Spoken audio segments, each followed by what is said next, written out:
की श्री क्षेत्रपाल दादानी श्री गोगा महाराज की जय श्रीमद भागवत भगवान की जय संत शिरोमणि श्री आय श्री देवल माता की जय।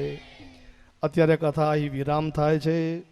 હવે 3:30 વાગે કથા શરૂ થશે। જય શ્રી કૃષ્ણ। સમયસર આવી જજો હો, સમયસર આપનું સ્થાન ગ્રહણ કરી લેજો અને દરેક ભક્તોને વિનંતી છે કે પ્રસાદ લઈને જજો। જય શ્રી કૃષ્ણ। શ્રી જયેશભાઈ એમનું સન્માન કરશે નાતાભાઈ ભાણાભાઈ ભુરિયા।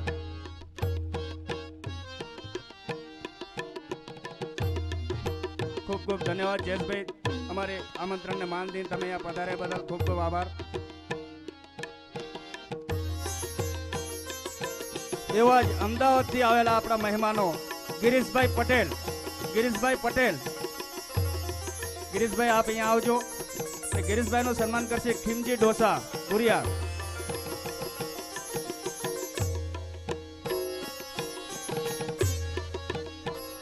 ભુરિયા પરિવારના આમંત્રણને માન દઈને પધારેલા સમાજ અને સમાજ બહારના અગ્રણીઓ ભાઈઓને ખૂબ ખૂબ ધન્યવાદ કે અમારા આમંત્રણને માન દઈને આપ અહીંયા પધાર્યા છો, તો આપનું સન્માન લઈ રહ્યા છીએ। ગિરીશભાઈ પટેલ અમદાવાદ, એમનું સન્માન કરશે ખિમજીભાઈ ઢોસા। તાળીઓનો ગડગડાટ ચાલુ રાખો મિત્રો।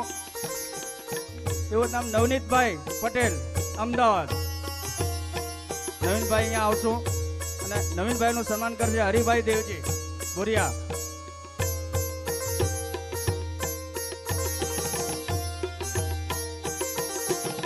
નવીનભાઈ પટેલ અમદાવાદ, એમનું સન્માન કરશે હરિભાઈ દેવજી ભુરિયા।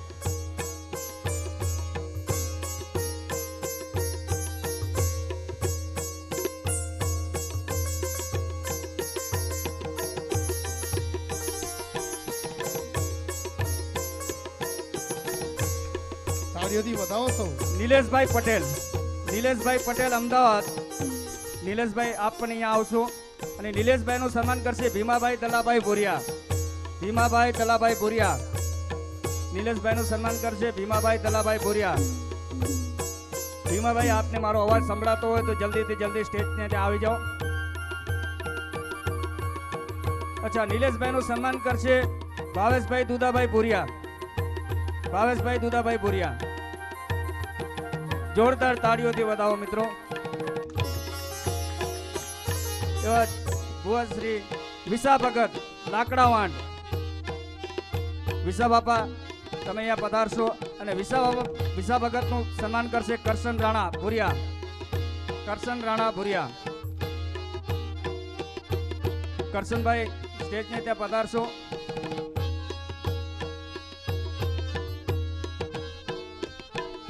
ડામરાભાઈ રાણાભાઈ ભુરિયા, કરશનભાઈ હાજર ન હોય તો ડામરાભાઈ રાણાભાઈ ભુરિયા આવી જાય અને વિસા ભગતનું સન્માન કરે।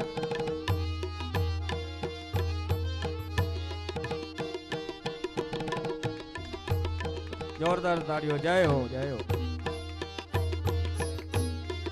શિવરામ મહારાજ સુરત, શિવરામ મહારાજ સુરત, એમનું સન્માન કરશે દેવામાના ભુરિયા। શિવા મહારાજ, શિવા મહારાજ સુરત।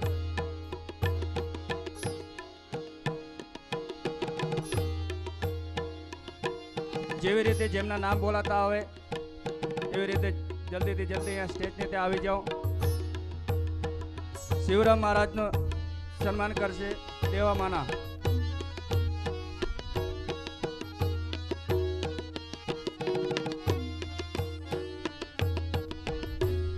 ઝવેરભાઈ પટેલ અમદાવાદ, અમદાવાદથી પધારેલા મહેમાનોમાં ઝવેરભાઈ પટેલ, એમનું સન્માન કરશે દેવાભાઈ માનાભાઈ ભુરિયા।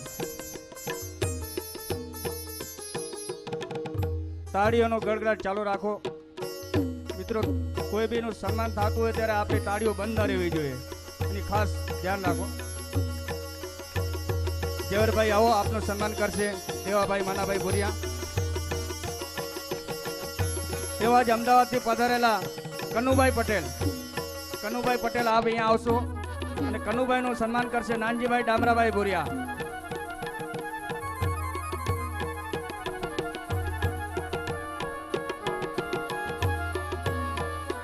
ખૂબ ખૂબ અમે આભારી છીએ કનુભાઈ, અમારા ભોરિયાવાર પરિવાર તરફથી આમંત્રણને માન દઈને આપ પધાર્યા છો. એમનું સન્માન કરશે ડામરાભાઈ ભોરિયા. એવા જ અમદાવાદથી પધારેલા હિતેશભાઈ પટેલ એમનું સન્માન કરશે લક્ષ્મણભાઈ દેવજીભાઈ ભોરિયા.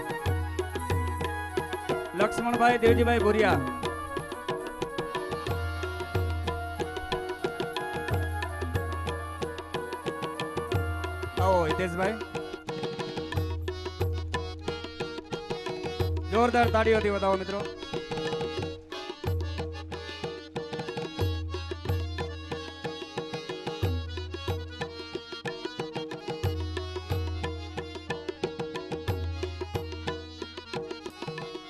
એવા દેસલપર યુવા મિત્ર મંડળના મંત્રી શ્રી રણછોડભાઈ ધનજીભાઈ દાવડા. રણછોડભાઈ હાજર છે.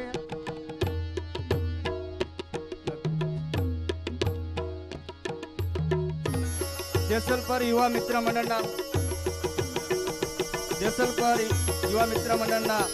મંત્રી શ્રી રણછોડભાઈ ધનજીભાઈ દાવડા એમનું સન્માન કરશે રણછોડભાઈ આંબાભાઈ ચારેંડા.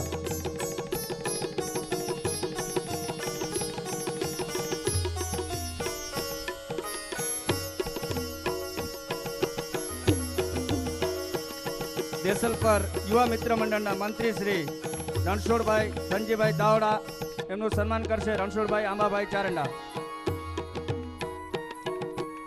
હવે શિવરામ મહારાજ સુરત એમનું સન્માન કરશે હેમરાજભાઈ કાનજીભાઈ ભોરિયા.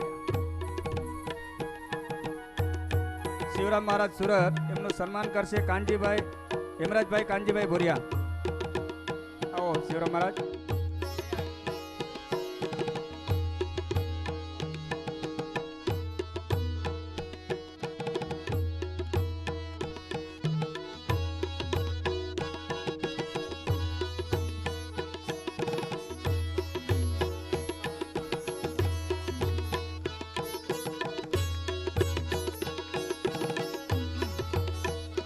હવે અહીંયા સન્માનનો દોર પૂરો થાય છે અને ભોરિયા પરિવારના આમંત્રણને માન દઈને પધારેલા સમાજના અગ્રણીઓ, સમાજના ભાઈઓ તથા બહારથી પધારેલા મહેમાનોને ખૂબ ખૂબ આભાર માનીએ છીએ.